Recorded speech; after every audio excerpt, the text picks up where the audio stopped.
block, return cement. See that? There we go. That's what happens. None of that air could get out, and now it is all free flow.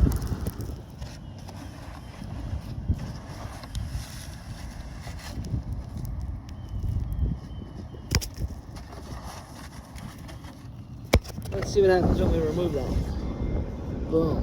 Now it sounds like it's flowing a little bit better. Make sure to have the vent on the roof cleaned once a year, because there's this door and all this weight's on the door and it's not allowing it to open correctly. There we go.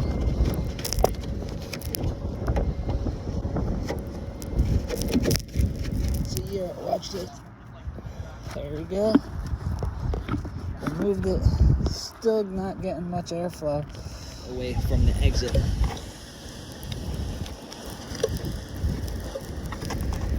Boom. Now it's starting to flow. You do not want your dryer vent clogged on the roof. Make sure to have your dryer vent cleaned at least once a year. Barely any air is coming out. Look at that. Clogged with a huge piece of lint. The customer said they had another company come every year, but they don't go on the roof. So this is about 5 or 10 years of not being cleaned. Completely blocked. Return cement. See that? There we go. No air coming out at all. Watch what happens. Boom. Now it's starting to flow. You do not want one of these screens on your dryer vent.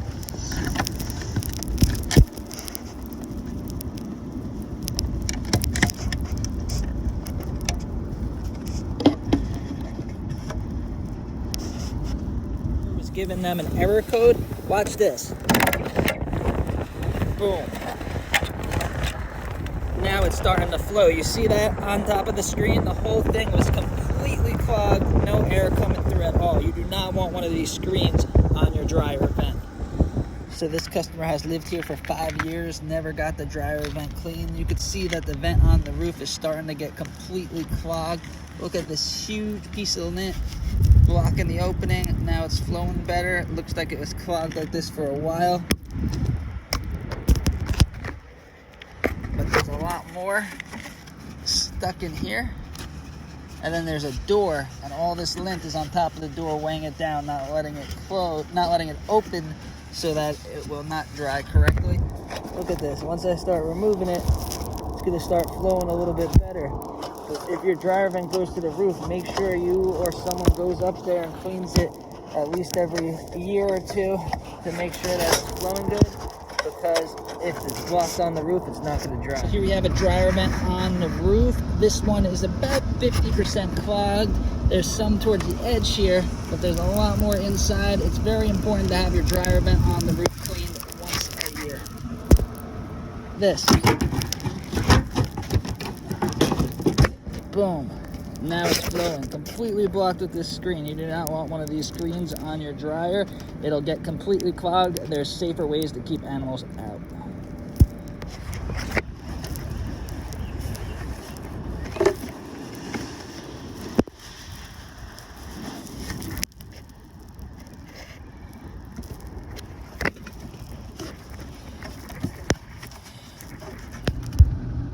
So here we go. This is a dryer vent on the roof, a customer that I go to every single year. It has been exactly 1 year, and you can see that it's starting to build up a good amount along the edges. It's not really affecting the airflow that much yet, but once this starts, it'll keep accumulating until the whole thing is blocked. Then you won't be able to use your dryer. So make sure if your dryer vent goes to the roof, somebody goes up there and checks it at least once a year. Very important for safety. Look at all this.